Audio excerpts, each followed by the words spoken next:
কেমন আছেন সবাই? আশা করি ভালো আছেন। গত টিউটোরিয়ালের মাধ্যমে আমাদের 30টি টিউটোরিয়াল তৈরি হয়েছে। আর এই 30 নম্বর টিউটোরিয়ালের মাধ্যমে আমরা বেসিক লেভেলের ভিডিও টিউটোরিয়ালের পর্ব শেষ করলাম। এখন থেকে অ্যাডভান্স লেভেলের ভিডিও টিউটোরিয়াল শেয়ার করা হবে। আমাদের আগের ভিডিওগুলো আপনারা যারা নিয়মিত দেখেছেন এবং নিজে নিজে চেষ্টা করেছেন, আশা করি আপনাদের বেসিক ধারণা আপনারা পেয়ে গিয়েছেন।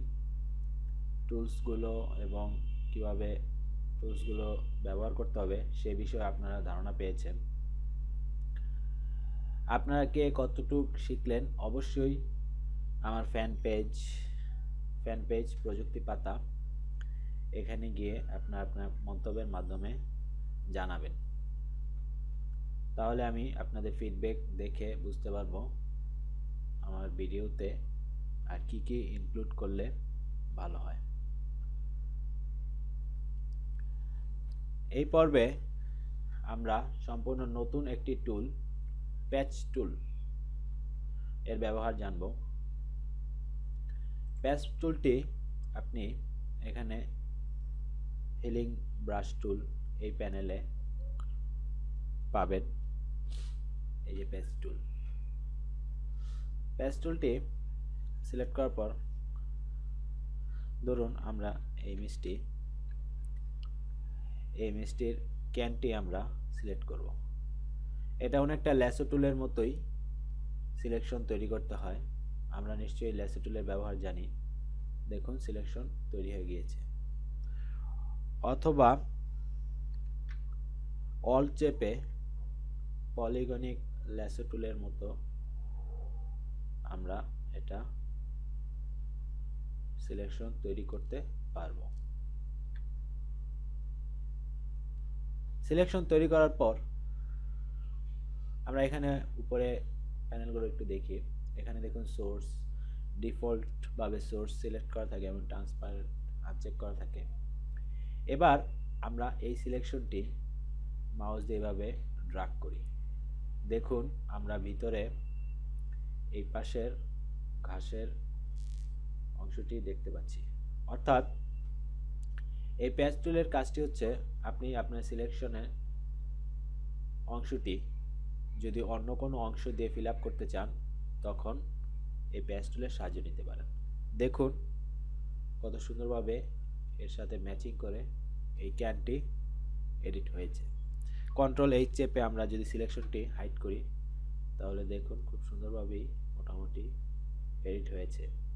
তবুও এখানে একটু বর্ডার বুঝেই যাচ্ছে যে এখানে একটা ইস্যু ছিল। সো কন্ট্রোল জেড চেপে আমরা আনডু করি এবং কন্ট্রোল এইচ চেপে আমরা সিলেকশনটি ফিরিয়ে আনি। এবার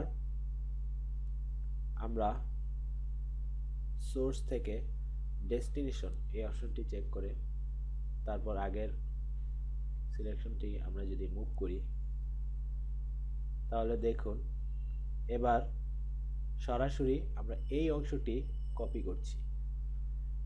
যেহেতু এটা ফটোশপ নিজে নিজে করছে তাই একটু কাজ চলবে। দেখুন ফটোশপ বেশ সুন্দর করেই পাশাপাশি দুটি ক্যান এডিট করেছে। যদিও পুরোপুরি পারফেক্ট হয়নি, তারপরেও অনেকটাই সুন্দর হয়েছে। কন্ট্রোল জেড চেপে আমরা আবার আনডু করি, কন্ট্রোল এইচ চেপে সিলেকশনটি ফিরিয়ে আনি। ট্রান্সপারেন্ট অপশনটি যদি চেক করে আপনি মুভ করেন তারপর দেখুন সিলেকশন অনুযায়ী এটি তৈরি হবে, কিন্তু সেটি সম্পূর্ণ এটার মতো হবে না, ট্রান্সপারেন্সি থাকবে। এবার আমরা আরেকটি বিষয় শিখব, সেটি হচ্ছে কন্টেন্ট অ্যাওয়ার। প্যাচ টুলের মাধ্যমে আপনারা কন্টেন্ট অ্যাওয়ার অপশনটি ব্যবহার করতে পারি। যেমন এই সিলেকশনটি আমরা আবার তৈরি করি, অল চেপে পলিগনিক লেসো টুলের মতো আমরা এই সিলেকশনটি তৈরি করি। এবার দেখুন এখানে প্যাচ পাশে নর্মালের নিচে কন্টেন্ট অ্যাওয়ার এমন একটি অপশন রয়েছে। আমরা যদি এই অপশনটি সিলেক্ট করি, এখানে বাই ডিফল্ট মিডিয়াম দেওয়া থাকে। তো আমরা যদি এই অবস্থায় এটি এভাবে মুভ করি, ধরুন আমরা সিলেকশনের অংশটি স্থানে এই গাছের অংশ দিয়ে ফিল আপ করতে চাই, সেক্ষেত্রে আমরা যদি মুভ করে এখানে সিলেকশনটি আনি, তারপর দেখুন কাজ চলছে এবং দেখুন এই অংশটি গাছের সেই অংশ থেকে মিলিয়ে ফিল আপ হয়েছে। আমরা যদি এই অংশটি আরও অন্যভাবে এডিট করতে চাই, সেক্ষেত্রে অ্যাডাপ্টেশনে গিয়ে ভেরি স্ট্রিক্ট দিতে পারি, সেক্ষেত্রে গাছের অংশটি খুব বেশি আসবে না।